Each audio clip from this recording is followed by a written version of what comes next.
ఈ ప్రభుత్వం ముందు ఒక ప్రశ్నగా పెట్టిన సార్, ఈ తెలంగాణ రాష్ట్రంలో గవర్నమెంట్ కులగణన చేసింది సార్.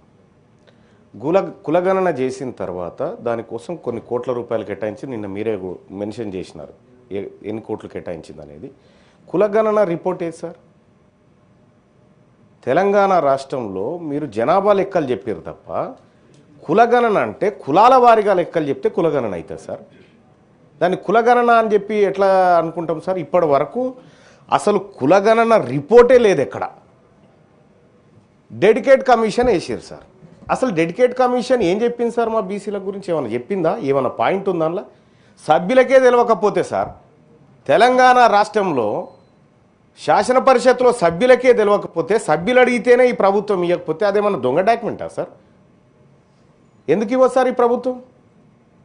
ఈ తెలంగాణ రాష్ట్రంలో మేము ఎంతమందిమో తెలుసుకోవాల్సిన బాధ్యత మాకుంది సార్. ఒక సభ్యుడికే ఈ అధికార యంత్రాంగం ఇప్పటి వరకు ఇవ్వలేదు సార్. నేను ఇట్లా పెట్టినా, తర్వాత రైట్ టు ఇన్ఫర్మేషన్ కింద పెట్టినా, ఇవాళ మీరు మాకు ఆ సమాచారం ఇప్పించాల్సిన బాధ్యత ఉంది సార్. ఎన్నిసార్లు చెప్పినా వాళ్ళు పట్టించుకుంటలేరు సార్ అధికారులు. అసలు తెలంగాణ రాష్ట్రంలో కులగణన చేసిరు, ఓకే, కులగణనలో అందరూ పాల్గొన్నాం. కులగణన అనేటువంటి పదానికి అర్థం కులాల వారిగా లెక్కలు చెప్పినప్పుడు అర్థమవుతుంది సార్. నువ్వు జనాభా లెక్కలు చెప్పినావు, అవతల పడ్డావు. మరి ఇప్పుడు ఏ కులం వాళ్ళు ఎంతమంది ఉన్నారు, మా బీసీఏలో ఎంతమంది ఉన్నారు, మా బుడబుక్కలో ఎంతమంది ఉన్నారు, మా గంగిరెద్దులో ఎంతమంది ఉన్నారు, ఈ లెక్క కావాలి కదా సార్. ఈ లెక్క ప్రభుత్వం చేసి దగ్గర పెట్టుకొని దాచిపెట్టుకుంటారు కదా సార్. ఇది చేసింది ప్రజాసొమ్ముతో చేసినటువంటి సర్వే పబ్లిక్ డొమైన్లో పెట్టకుండా దాచిపెట్టుకుంటుంది. ఎందుకు భయపడుతుంది ప్రభుత్వం ఇది బయట పెట్టడానికి? డెడికేట్ కమిషన్ రిపోర్ట్ సార్, ఏకసభ్య కమిషన్ తోటి వేసినారు సార్. ఆయన రిపోర్ట్ ఇచ్చినారు. ఆ డెడికేట్ కమిషన్ రిపోర్ట్ ఆధారంగా సూచనల మేరకు 42% అని చెప్పి బిల్లులో పెట్టినారు సార్. మనం అందరం సపోర్ట్లు కొట్టినాం. కానీ ఆ రోజు నుంచి అడుగుతా ఉన్నాం సార్, ఆ డెడికేట్ కమిషన్ ఏం సూచనలు చేసింది?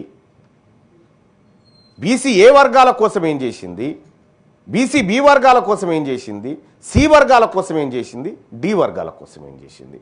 ఆ సూచనలన్న బయటికి రావాలి కదా సార్. ఇప్పటి వరకు కనీసం ఒక సభ్యుడికి కూడా ఈ తెలంగాణ రాష్ట్రంలో కులాల వారి పరిస్థితులు, ఆర్థిక స్థితిగతులు, సామాజిక స్థితిగతులు ఒక సభ్యునికే తెలియకపోతే ప్రభుత్వం లెక్కలు చేసి దాచిపెట్టుకుంటే మరి ప్రభుత్వాన్ని ఏమంటారు సార్?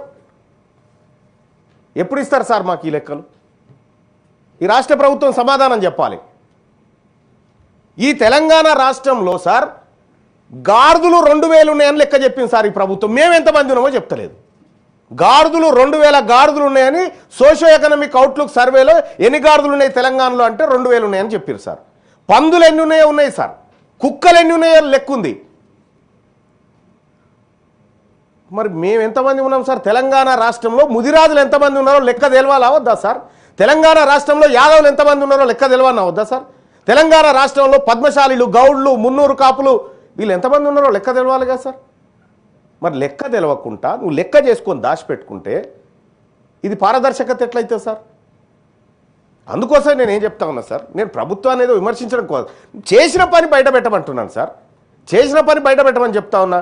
డెడికేట్ కమిషన్ ఏం చెప్పింది, మేమేం చర్యలు తీసుకోవాలి, మేము ప్రజలకి ఏం చెప్పాలి, వాళ్ళ స్థితిగతులు ఎట్లా అంచనా వేయాలి, మేము అవి ఏం లేకుండా దాచిపెట్టుకొని తాళం వేసుకొని పోతే ఈ ఎన్ని రోజులు దాచిపెట్టగలుగుతారు సార్? మహా అయితే ఇంకొక 2 ఏళ్ళు దాచిపెట్టగలుగుతుంది ఈ ప్రభుత్వం. ఆ తర్వాత ఆ బీరువా తాళం ఎట్లా తీయానో తెలుసు, అందులో ఉన్న డాక్యుమెంట్లు ఎట్లా తీయానో మాకు తెలుసు. కానీ ఇప్పటికేం చెప్తా ఉన్నా, ఈ ప్రభుత్వానికి రిక్వెస్ట్ చేస్తా ఉన్నా సార్, ఒక సభ్యుడిగా నేను ఈ నిండు సభలో అడుగుతా ఉన్నా తమరి ద్వారా, నాకు కులగణన లెక్కలు కావాలి, నాకు డెడికేట్ కమిషన్ రిపోర్ట్ కావాలి. నాకు ఇచ్చే ఉద్దేశం లేకపోతే పబ్లిక్ డొమైన్లో పెట్టి అక్కడికి పోయి తెచ్చుకుంటా నేను. ఎందుకు ఇవ్వదు ఈ ప్రభుత్వం? కుక్కలకు నక్కలకు లెక్కలు ఉంటాయి సార్ ఈ రాష్ట్రంలో. 2 కోట్ల మంది ఉన్నటువంటి బీసీలకు కులాల వారిగా లెక్కలేదు సార్. ఏం చెప్పాలి సార్ ఈ ప్రభుత్వానికి? మళ్ళీ ఏమన్నంటే మాది వెనుకబడిన తరగతుల సంక్షేమాన్ని కాంక్షించే ప్రభుత్వం లెక్క కనిపిస్తలేదు సార్ ఇది. మేము ఏమంటున్నాం సార్? సొమ్మేమన్నా తీసుకొచ్చి పెట్టమంటున్నాం, మా లెక్క చెప్పమంటున్నాం సార్.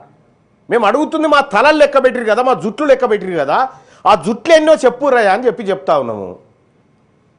ఊర్లలో కూడా సార్ అది గొల్లోల చింత చెట్టు, ఇదేమో కుర్మోల బోరింగు, అక్కడ కుక్క వస్తే కూడా సార్ ఇది కుర్మోల కుక్క అంటారు సార్. ఈ కుక్కలకు కూడా కులాలను పెట్టిరు సార్, పెడితే పెట్టిరు తలగబడ్డాం. కానీ ఇప్పుడు ఏవి సార్ లెక్కలేవి? కావాలి కదా మాకు లెక్కలు. ఈ లెక్కలు ఈ సభ మాకు ఇస్తుందా ఇవ్వదా, ఈ ప్రభుత్వం మాకు లెక్కలు ఇస్తుందా ఇవ్వదా అనేది సూటిగా ప్రశ్న సార్, సూటి ప్రశ్న. ఈ ఇస్తే ఎప్పుడు ఇస్తారు, ఇంకెన్నేళ్ళకి ఇస్తారు? అప్పుడు కేసీఆర్ గారు సర్వే చేసినటువంటిది ఇప్పుడు అది వెబ్సైట్లో ఉంది సార్, వెబ్సైట్లో ఉంది, కానీ కులాల వారిగా లేదు సార్. ఇక ఆ సర్వేని జీవ సమాజ్ చేసింది ఈ సర్కారే. ఆ సర్వేని జీవ సమాజ్ చేసి కొత్త సర్వే తెచ్చింది. కొత్త సర్వేకు తండ్రి ఎవడో తల్లి ఎవడో అసలు ఈ సర్వేలో పుట్టింది ఏందో నేను ఒకటి డిమాండ్ చేస్తున్నా సార్, ఈ రాష్ట్ర ప్రభుత్వాన్ని. సర్వే లెక్కలు బయటపెట్టు, కులాల వారిగా బయటపెట్టు, నియోజకవర్గాల వారిగా బయటపెట్టు, మండలాల వారిగా బయటపెట్టు, గ్రామాల వారిగా బయటపెట్టి ఆ గ్రామ పంచాయతీ దగ్గర నువ్వు ఈ పోస్టర్ అంటించి, ఇగో ఈ గ్రామంలో ముదిరాజులకు ఇంతమంది ఉన్నారు, యాదవులకు ఇంతమంది ఉన్నారు, కుర్మలకు ఇంతమంది ఉన్నారు, నాయి బ్రాహ్మణులకు ఇంతమంది, రజకులకు ఇంతమంది ఉన్నారు, లెక్కేస్తే ఎవరికి ఏ సంక్షేమ పథకాలు అమలు చేయాలనో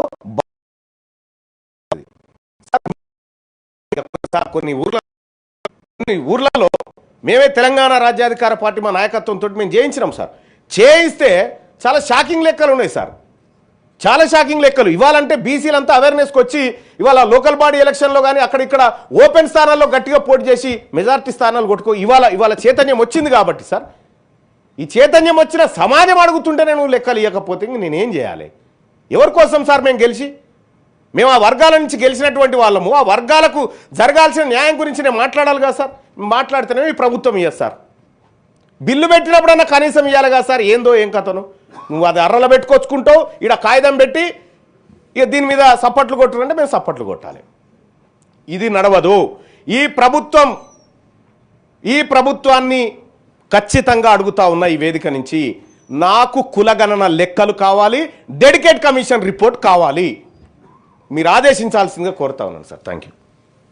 గౌరవ మంత్రి గారు, ఇది కూడా కొంత సీరియస్ ఇష్యూ. సభలో గతంలో కూడా చర్చ జరిగింది. గౌరవ మంత్రి గారికి దీన్ని కమ్యూనికేట్ చేయాల్సింది. Chairman sir, noted. I will inform the respective people. Shri Mirza Riazul Hasan FMD గారు. शुक्रिया वाइस चेयरमैन साहब, मैं आपके ज़रिए से